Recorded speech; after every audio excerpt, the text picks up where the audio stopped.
भारत के लिए अमेरिका से एक बड़ी खुशी की खबर आई है, जहां पर अमेरिकी राष्ट्रपति डोनाल्ड ट्रंप ने भारत को बड़ी राहत देने वाले एक अहम आदेश पर हस्ताक्षर कर दिए हैं।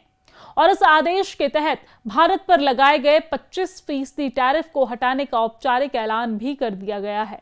यह फैसला ऐसे समय में आया है जब कुछ ही दिन पहले भारत और अमेरिका के बीच एक बड़े ट्रेड डील की घोषणा हुई थी, जिसकी पुष्टि प्रधानमंत्री नरेंद्र मोदी ने भी की थी। इसके साथ ही भारतीय उत्पादों पर लगने वाले अमेरिकी टैरिफ 50% से घटकर 18% हो गया है। डोनाल्ड ट्रंप ने शुक्रवार को इस कार्यकारी आदेश पर साइन किया, जिससे भारत के लिए अमेरिका के बाजार में कारोबार करना और भी ज्यादा आसान हो जाएगा। ये आदेश आज यानी कि शनिवार 7 फरवरी से लागू हुआ। आपको बता दें कि ट्रेड डील की घोषणा करते हुए ट्रंप ने अपने social media platform truth social पर दावा किया था कि भारत रूस से तेल खरीदना बंद करेगा। हालांकि प्रधानमंत्री नरेंद्र मोदी ने अपने सोशल मीडिया से इस बात का जिक्र नहीं किया था, लेकिन अब ट्रंप द्वारा जारी किए गए आधिकारिक कार्यकारी आदेश में इसी दावों को दोहराया गया है।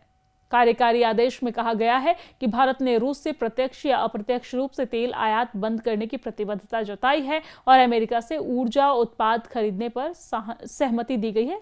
और आपको जानकारी दे दें कि डोनाल्ड ट्रंप के साइन किए गए आदेश में स्पष्ट रूप से लिखा है कि भारत ने यह प्रतिबद्धता जताई है कि वो रूसी फेडरेशन से अप्रत्यक्ष या प्रत्यक्ष रूप से तेल आयात बंद करेगा, अमेरिका से ऊर्जा उत्पाद खरीदेगा और आने वाले 10 वर्षों के लिए अमेरिका के साथ रक्षा सहयोग बढ़ाने के एक ढांचे पर भी सहमति दी है। इसी के साथ आदेश में यह भी कहा गया है कि वरिष्ठ अधिकारियों से मिली जानकारी और सिफारिशों के आधार पर राष्ट्रपति ने यह निष्कर्ष निकाला है कि भारत ने रूस यूक्रेन युद्ध से जुड़े राष्ट्रीय आपातकाल के संदर्भ में महत्वपूर्ण कदम उठाए हैं और राष्ट्रीय सुरक्षा, विदेश नीति व आर्थिक मामलों में अमेरिका के साथ पर्याप्त रूप से तालमेल बिठाया है। इस कार्यकारी आदेश में मार्च 2022 में जारी एग्जीक्यूटिव ऑर्डर 14066 का भी जिक्र किया गया है, जो यूक्रेन की संप्रभुता और क्षेत्रीय अखंडता को नुकसान पहुंचाने के मद्देनजर रूस से जुड़े कुछ आयात और निवेश पर रोक लगाने से संबंधित है। 25% टैरिफ हटने से भारतीय उत्पादों को अमेरिकी बाजार में बड़ी राहत मिलेगी और इससे भारत के निर्यात को बढ़ावा मिलेगा और दोनों देशों के आर्थिक रिश्ते और मजबूत होंगे। साथ ही ऊर्जा और रक्षा क्षेत्र में सहयोग बढ़ने से भारत अमेरिका रणनीतिक साझेदारी को भी नई मजबूती मिलने की उम्मीद है। तो कुल मिलाकर डोनाल्ड ट्रंप के दावे पर अब आधिकारिक मुहर लग चुकी है और अब यह फैसला भारत के लिए कूटनीतिक और आर्थिक दोनों लिहाज से बड़ी खुशी की बात मानी जा रही है।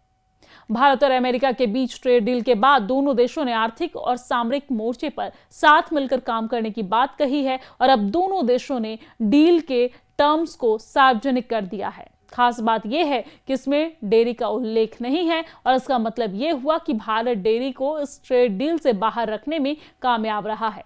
इसके अलावा भी कई प्रावधान हैं जिससे दोनों देशों को फायदा होने वाला है।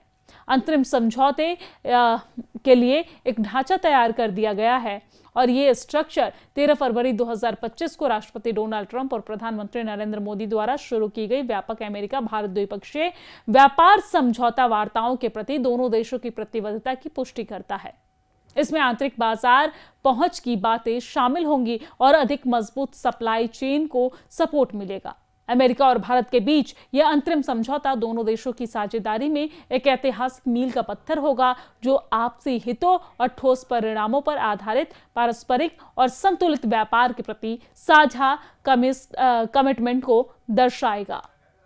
ट्रंप ने इस ट्रेड डील की घोषणा करते हुए ट्रुथ सोशल पर लिखा कि भारत 18% टैरिफ के बदले में रूस से तेल आयात बंद करेगा। अमेरिकी सामान पर भारत के बाजार में 0 टैरिफ होगा और भारत $500 अरब का अमेरिकी उत्पाद खरीदेगा। एक्सपर्ट का मानना है कि इस डील के बाद अमेरिकी बाजार में भारत के श्रम प्रधान निर्यात क्षेत्र कपड़ा, चमड़ा, आभूषण, खिलौने और फर्नीचर को बढ़त मिलेगी। 18% टैरिफ दर से छोटे और मध्यम आकार की कंपनियों को लाभ मिलने की संभावना है, क्योंकि ये दर प्रतिद्वंदी पाकिस्तान के 19% से कम है। वियतनाम और बांग्लादेश पर 20% टैरिफ फिलहाल लागू है। कई सारे किसानी क्षेत्र के सामान पर शून्य कोई लाभ भारत में इंपोर्ट करते हुए दिया गया है, कोई लाभ नहीं दिया गया, कोई रियायत नहीं दी गई है। लोग सोचते थे ना कि भाई किसानी क्षेत्र में सब खुल जाएगा। हमने कोई ऐसा काम नहीं किया है जिसमें किसी भी किसान को नुकसान हो सके। जो वस्तु भारत में सेंसिटिव है, हमारे किसान पर्याप्त मात्रा में बनाते हैं, जिसमें हम आत्मनिर्भर हैं, उन सब वस्तुओं को इस एग्रीमेंट के दायरे से बाहर रखा गया है। उसमें भारत ने कोई छूट नहीं दी है। जैसे कि उदाहरण के लिए जीएम का बना हुआ जेनेटिकली मॉडिफाइड कोई वस्तु भारत में नहीं आएगा। मीट, उसमें कोई रियायत नहीं दी गई है। पोल्ट्री, कोई रियायत नहीं दी गई है। डेयरी के कोई वस्तु के ऊपर कोई रियायत नहीं दी गई है। सोया मिल, कोई रियायत नहीं दी गई है। मेज, कोई रियायत नहीं दी गई है। मेज यानी मक्का, कोई रियायत नहीं है। चावल, गेहूं, चीनी, सीरियल्स, ये कोई रियायत नहीं दी गई है। मिलेट जैसे ज्वार, बाजरा, रागी, कोडो, अमरनाथ, इस पर कोई रियायत नहीं दी गई है।